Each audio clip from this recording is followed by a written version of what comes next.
It's Monday, 14 October. Welcome to the PDB, well, let's call it the Late Afternoon Bulletin, shall we? I'm Mike Baker, your eyes and ears on the world stage. Let's get briefed. First, an update on the deadly Hezbollah drone attack yesterday on northern Israel that left 4 IDF soldiers dead as Israeli leaders vow a forceful response. Then, apparently because, well, a couple of major global conflicts isn't enough for the times that we're currently living in, China is escalating their harassment of Taiwan, encircling the island during provocative large-scale military drills on Monday and threatening its leaders. But first, our afternoon spotlight. I want to begin with an update on the Hezbollah drone attack that struck a northern Israeli community on Sunday, and it was one of the bloodiest attacks to hit Israel since the war began last year. Officials with the IDF confirmed that 4 Israeli soldiers had been killed by the drone strike, while 61 others were injured.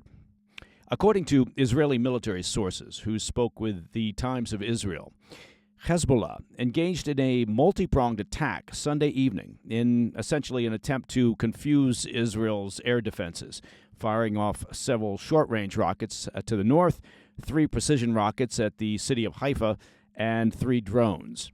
While the rockets and 2 of the drones were intercepted, the third managed to strike an army base near the town of Binyamina in northern Israel, some 40 miles south of the Lebanese border.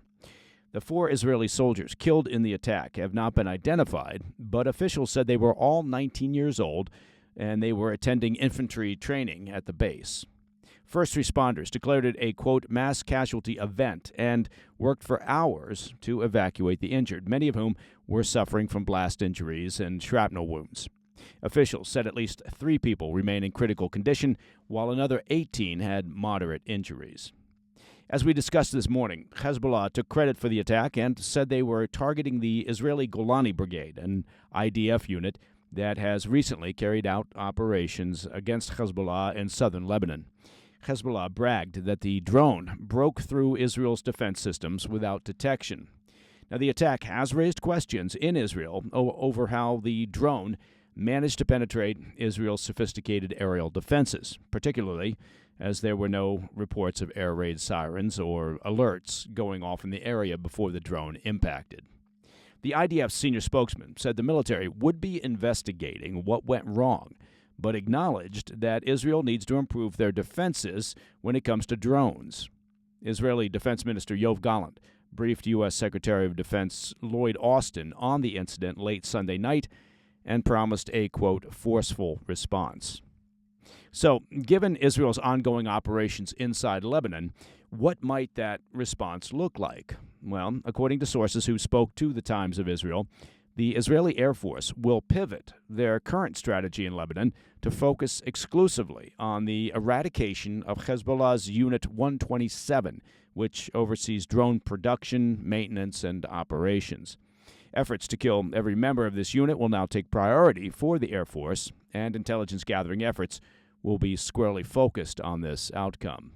Additionally, due to the intensifying aerial assaults on Israel, the U.S. is preparing to send Israel a new air defense system to help them better protect against these attacks. In addition to the system, a terminal high-altitude area defense, or THAAD battery, the U.S. will also send 95 American soldiers to operate the system.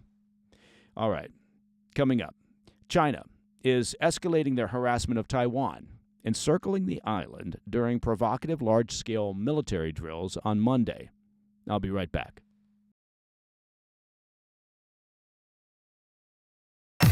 Welcome back to the Afternoon Bulletin. China encircled Taiwan with warships and aircraft on Monday in a powerful show of military strength, warning that more action could follow if necessary. The day-long war games, dubbed Joint Sword 2024B, saw Chinese forces closing in on Taiwan from all directions. As you might suspect, Taiwan and the U.S. condemned the provocative move.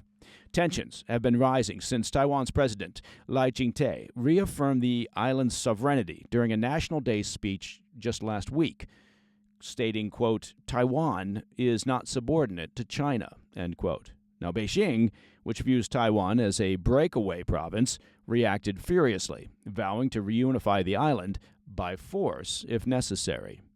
China's Eastern Theater Command launched the Joint Sword 2024B exercises, featuring Chinese warships and aircraft approaching Taiwan from multiple directions. The drills simulated joint attacks on maritime and ground targets, blockades of key ports, and assaults on critical positions. Notably, China's Liaoning aircraft carrier operated east of Taiwan, and that's a sign of China's growing military reach. It's important to note that for the first time, Coast Guard vessels entered Taiwan's restricted waters near the Matsu Islands, escalating China's presence in the region. Though no live fire exercises were reported, the drills demonstrated China's ability to cut off Taiwan from international waters and air routes in the event of a conflict. A map released by Chinese authorities emphasized 9 areas around Taiwan where the drills took place, emphasizing the operation's close proximity to Taiwan's territory. The People's Liberation Army, the PLA, called the drills a, quote, stern warning to Taiwan's separatist forces. According to Taiwan's defense ministry, 17 Chinese warships and 125 military aircraft were involved. That's the largest number of planes detected around the island in a single day. Taiwan's military closely monitored the situation, but reported no missile launches. Now that's a contrast to previous years when China did fire missiles over the island. Beijing's show of force comes as part of a broader strategy to normalize its military presence around Taiwan. In May, China held similar drills, Operation Joint Sword 2024A, shortly after President Lai's inauguration, denouncing him as a, quote, dangerous separatist. In response, Taiwan mobilized its military, dispatched warships, and placed its forces on high alert. President Lai convened emergency national security meetings, vowing to protect Taiwan's sovereignty. Taiwan's defense ministry condemned the drills, accusing Beijing of destabilizing regional peace. International reaction was swift. U.S. State Department spokesman Matthew Miller condemned China's use of military provocations, calling them, quote, unwarranted and destabilizing. Miller warned that such actions risk sparking a larger crisis, urging Beijing to exercise restraint. China's aggressive posture is part of its long-term strategy to deter international support for Taiwan. Now, both sides remain locked in a dangerous standoff. Taiwan determined to defend its democracy, while Beijing is equally intent on bending the island to its will and eventual reunification. And that, my friends, is the PDB Afternoon Bulletin for Monday, 14 October. If you have any questions or comments, please reach out to me at pdb@thefirsttv.com. And as most folks in the know will tell you, to listen to the show ad-free, become a premium member of the President's Daily Brief by simply visiting pdbpremium.com. It's very simple.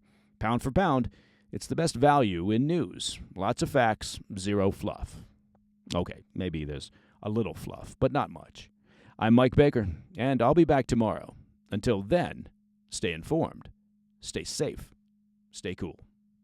Hey, thanks for tuning in. If you enjoyed this video, don't forget to hit that like button and leave a comment, a really positive, nice, and kind comment. That would be appreciated. And if you're not already subscribed to our channel, make sure to subscribe and turn on notifications so you don't miss any of our daily updates.